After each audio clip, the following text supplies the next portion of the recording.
Sir साहब, programme शुरू होने से पहले आप इनडायरेक्ट एंड डायरेक्ट अप्रोच की बात मुझे समझा रहे थे और आप बता रहे थे कि समटाइम्स स्ट्रेटजी फेल भी हो जाती है। सही है।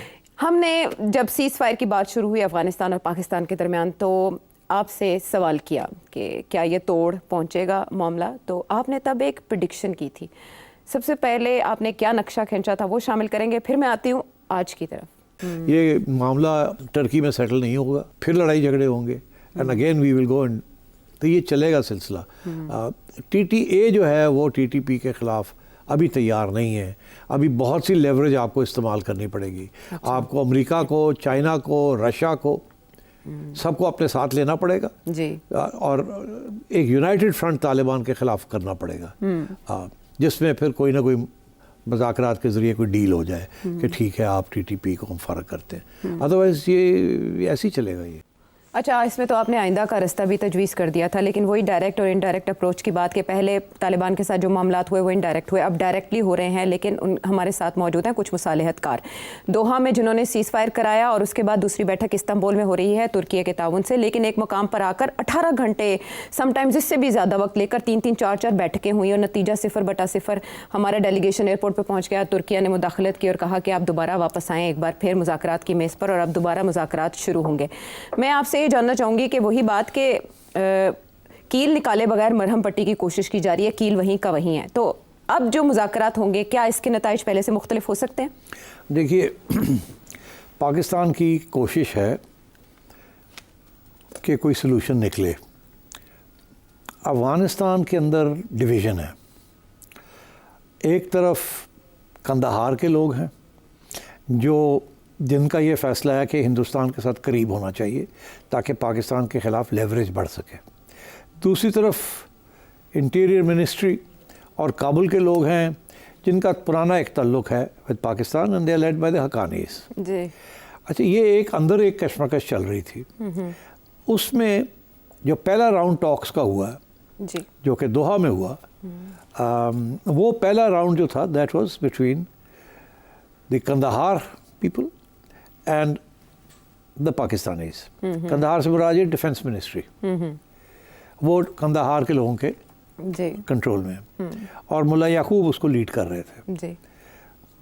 और इन्हीं के लोग थे जिन्होंने अपना फॉरेन मिनिस्टर को भेजा था टू दिल्ली, और उधर से हिंदुस्तान भी काफ़ी आवाज़ें निकाल रहा था कि अब हम ये करेंगे, अब हम वो करेंगे, और तालिबान को गाइड करेंगे, ये करेंगे, वो करेंगे। तो अब टर्की में जो हुआ जी, पहले तो टॉक्स ब्रेक डाउन हो गई दोहा में, फिर उसके बाद ये फैसला हुआ कि चलो टर्की जाके 1-2 राउंड और लगा लेते हैं। अब जब वहाँ गए तो वहाँ को थोड़ी सी इंटरेस्टिंग तब्दीली हुई। अच्छा। हमारी तरफ से आपको पता है ख्वाजा आसिफ थे इन दोहा राउंड में, हाँ दोहा राउंड में, तो हमारी तरफ से इस दफ़ा DGMO है और उनके साथ को फॉरेन ऑफिस के लोग हैं। उनकी तरफ से पहले मुल्ला याकूब थे जी, और अब इंटीरियर मिनिस्ट्री के नंबर सिराज हक़ानी के नंबर 2 जी, वो लीड कर रहे हैं। रहमतुल्लाह नजीब, हाजी नजीब कहते हैं इनको जी, वो लीड कर रहे हैं। तो दोनों ने कोशिश की है कि दोनों की तरफ से कोई लचक पैदा हो और जो लीड कर रहे हैं नेगोशिएशंस उनको थोड़ा बहुत लेवरेज दिया जाए, उनको थोड़ी सी स्पेस दी जाए। तो कोशिश तो जारी है दोनों की तरफ से कि कोई ना कोई रास्ता निकले, क्योंकि प्रेशर बहुत ज़्यादा है from Doha and from Turkey and from other Muslim countries also. मगर इशू बहुत टेढ़ा है और वो उसमें जब तक अफ़गानिस्तान के अंदर कोई फ़ैसला नहीं हो जाता कि कौन सा ग्रुप जो है वो हावी होगा और क्या उनकी फॉरेन पॉलिसी होगी, specially in relation to Pakistan, मैं नहीं समझता ये मामला हल होगा। और तो इसलिए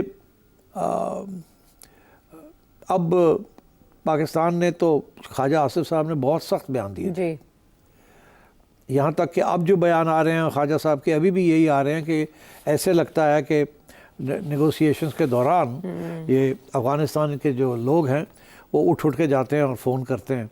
क्या वो काबुल फ़ोन करते हैं, कंदाहार फ़ोन करते हैं या न्यू दिल्ली फ़ोन करते हैं, हमें तो ये भी नहीं पता कहाँ से अपनी एडवाइस ले रहे हैं, क्योंकि जो भी तजवीज़ डिस्कस होती है थोड़ी सी नरमी नज़र आती है अफ़गानिस्तान की तरफ से, तो फिर वो फ़ोन कॉल के बाद वो तब्दील हो जाती है, हार्ड लाइन आ जाती है। तो मैं समझता हूँ कि इस किस्म के जब मामले हो ना आयशा, तो फिर ग्राउंड के ऊपर सेटलमेंट होती है, टेबल के ऊपर सेटलमेंट नहीं होती। हमेशा टेबल के ऊपर सेटलमेंट उस वक्त होती है जब ग्राउंड के ऊपर कोई ना कोई डिसाइसिव फैक्टर हो जाए, तो कोई हावी हो जाए तो फिर आप टेबल के ऊपर बात कर सकते हैं। अगर वहाँ आप हावी नहीं होते, ये स्टेलमेट होता है, तो टेबल के ऊपर भी स्टेलमेट होगा, कोई कंसेशन नहीं देगा। अच्छा। So basically I think what is happening is that ये एक तरफ से वो तैयार नहीं है हमें कहने के लिए कि जी हम लिख के नहीं देना चाहते वो जी। हम क्या कहते हैं, हम कहते हैं लिख के दें कि आप टीटीपी के ख़िलाफ़ कार्रवाई करेंगे, और अगर कार्रवाई नहीं करेंगे तो आप रोकेंगे उनको, और कैसे रोकेंगे वो भी लिख के बताएं ना हमें, कैसे रोकेंगे, और अगर ऐसे होता है तो आप क्या करेंगे, ये लिख के दें हमें, इसको डिफाइन करें। अच्छा। वो तैयार नहीं है ये करने के लिए। ठीक। सो आई थिंक, और इसीलिए हो ये रहा है कि आगे बातें भी हो रही हैं और ये जंग भी जारी है। हमारी तरफ से भी इंटेलिजेंस बेस्ड ऑपरेशंस में मारे जा रहे हैं खारजी, और across the line, across the border भी हो रहे हैं, और उनके जो हैं यहाँ अटैक्स आ रही है टीटीपी की। सो ये टॉक फाइट है, मगर मेरा ख्याल है टॉक जो है वो ख़त्म हो जाएगी। अब फिर एक राउंड होगा और फाइट। अच्छा। टेबल के ऊपर जाएंगे ये, मगर अभी एक राउंड और होगा जिसमें आप देखिएगा कॉन्फ्लिक्ट होगी। रिपोर्टेडली सिराजुद्दीन हक्कानी साहब ने एक जगह खिताब करते हुए, बात करते हुए ये कहा है कि कुछ एलिमेंट्स ऐसे हैं जो मामलात को ख़राब कर रहे हैं, तुंदो तेज़ बयानात को लेकर। अब ख्वाजा आसिफ ने जो स्टेटमेंट दी, तोरा बोरा की मिसाल दी, याद करवाया कि हम ऐसे करेंगे, तो आपके ख्याल में उनका इशारा इन्हीं की तरफ है या वो कुछ और बताना चाह रहे हैं? देखिए, let's be very clear, Haqqani network जो है ये पाकिस्तान के बड़ा करीब रहा है ड्यूरिंग दी अमेरिकन टाइम्स, और अभी भी they are in contact with the Pakistani establishment. Kandahar वाले जो है ना, they have not been in the same position. तो आई थिंक मैंने एक प्रोग्राम में ये कहा था कि शायद अफ़गानिस्तान के अंदर दो चीज़ों की अब हम मुंतज़िर हैं, 2 या 3 चीज़ों। एक तो ये कि ये जो मिलिट्री स्ट्रेटजी, किस हद तक हम मिलिटरीली उनको समझा सकते हैं और किस हद तक वो नहीं समझने के लिए तैयार। अच्छा। अब देखिए ना, अब वो धमकियां दे रहे हैं ना कि हम सुसाइड मिशंस करेंगे अक्रॉस द बॉर्डर। भर्तियां, रिपोर्टेडली कुछ भर्तियां भी शुरू हो गई खुदकुश बमबारों की। तो इसका मतलब है वो अब करेंगे ना अपनी अटैक्स को जी, जो कि वो कर सकते हैं। गुरिल्ला वॉरफेयर है, और हमारी तरफ से कन्वेंशनल वॉरफेयर है। We are not guerrilla outfit, हम तो बमबारी कर सकते हैं। ठीक है, अच्छा। So I think both sides will, ये राउंड होने वाला है, ये होगा। अच्छा। मगर इंटरेस्टिंग बात ये है कि क्या जो उन अफ़गानिस्तान के अंदर इंटरनल पावर स्ट्रगल है उसका क्या होगा, क्या काबुल जीतेगा या कंदाहार जीतेगा, वो अभी कशमकश शुरू नहीं हुई।